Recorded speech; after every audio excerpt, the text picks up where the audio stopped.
ఇక ఇండస్ట్రీ ముచ్చటకత్తే అగ్ర దర్శకులలో మణరత్నం అనేట ఆయన కూడా ఒక పెద్ద మనిషే. ఆయన దర్శకత్వంలో రజనీకాంత్ సార్ నటించినటువంటి సినిమా దళపతి. ఇది 1991లో విడుదలయ్యింది. బ్లాక్ బాస్టర్ సుతం అయ్యింది. మస్తు విజయాన్ని సొంతం చేసుకొని ప్రేక్షకుల ఆదరణ పొందిన సినిమా ఇది. ఇక ఇప్పుడు ఈ ముచ్చటంతా ఎందుకు చెప్తున్నానంటే, అప్పుడు షూటింగ్ జరిగిన రోజులను రజనీకాంతం సారు ఒకసారి గుర్తు చేసుకున్నాడు.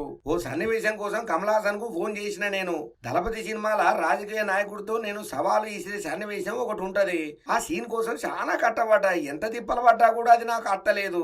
అది బాగా రావాలని చెప్పి మణరత్నం సార్ ఏమో గట్టి పట్టు పట్టిండు. ఏం చేయాలో అర్థమైతలేదు. నా వరకు నేను మంచిగా రానికే గట్టి ప్రయత్నమే చేస్తున్నా గానీ ఆ బండి ముంగరికి పోతలేదు. ఆయన అనుకున్న డెప్త్ కు నేను ఇయ్యలేకపోతున్నా యాక్టింగ్ ను.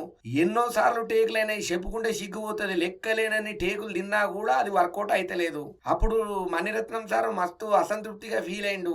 నేను కూడా నిరాశకు గురైనా. ఎందుకంటే గన్ని టేకులు తీసుకున్నాడు నాకు కూడా ఇజ్జత్ గా సవాలని అనిపించింది. ఇంకా ఏం చేయాలని అర్థం కాక చేతులు విసుకుంటే నాకు అప్పుడు ఒక ఆలోచన వచ్చింది. అరే నా దోస్తున్నాడు కదా జాన్ జిగిరి జాబ్బా, మరి మనోనికి ఫోన్ చేస్తే వాడు చెప్తాడు కదా అనే ఉద్దేశంతో నేను కమల్ హాసన్ కు ఫోన్ చేసిన. ఇటువంటి సీన్ ఒకటి చేస్తున్నా మిత్రమా, మరి ఎట్లుంటది, నేను చేయగలుగుతానా? ఆయన ఎన్నిసార్లు చెప్పినా కూడా ఆయన అనుకున్నంత డెప్త్ నేను ఇయ్యలేకపోతున్నా.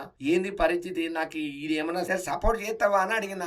అప్పుడు కమల్ హాసన్ ఏమన్నా అంటే, ఇటువంటి జరుగుతుందని నాకు ముందుగానే తెలుసు, మణిరత్నం తోటి గట్టనే ఉంటది పెట్టుకుంటే. ఒక పని చేయి, అసలు ఆయన ఎట్లా చేద్దాం అనుకుంటున్నాడు, ఏం కావాలనుకుంటున్నాడు, ఆయన ఆర్టిస్ట్ నుంచి ఏం కోరుకుంటున్నాడు అనేది ఆయననే ఒకసారి యాక్టింగ్ చేసి చూపెట్టమాను. ఆయన చేసింది నువ్వు చూడు, నువ్వు చూసిన తర్వాత మక్కి దింపు, గంతే సింపుల్ అని ఒక ఐడియా ఇచ్చిందట. ఓరి అమ్మ, గంట నుంచి తలకలాడుతుంటే ఐడియా రాలేదు, నువ్వు జబర్దస్త్ ఇచ్చినావు కమల్ భాయ్ అని చెప్పి, షబ్బాస్ అని చెప్పి, ఇక కమల్ హాసన్ సార్ కు థ్యాంక్ యూ అని చెప్పి ఫోన్ పెట్టేసిండట రజనీకాంత్ సారు. ఇగో ఇట్లా అప్పటి దళపతి సినిమాల షూటింగ్ టైంలో అయినటువంటి రోజులను గుర్తు చేసుకున్నాడు రజనీకాంతం సారు. నా మిత్రుడు కమల్ హాసన్ చేసిన మేలు నేను ఎప్పటికీ మర్చిపోలేను, అద్భుతమైన నటుడు, మాది మంచి స్నేహము అని చెప్పి రజనీకాంత్ సార్ కమల్ హాసన్ సార్ గురించి చెప్పుకుంటూ వచ్చిండు. ఏదేమైనా కూడా సమస్య ఏందనేది తెలవకుండా ఎంత బిజీలా ఉన్నా కూడా అవతలోని బాధను అర్థం చేసుకుని సరైనటువంటి సొల్యూషన్ ఇచ్చుడు అనేది చాలా గొప్ప ముచ్చట.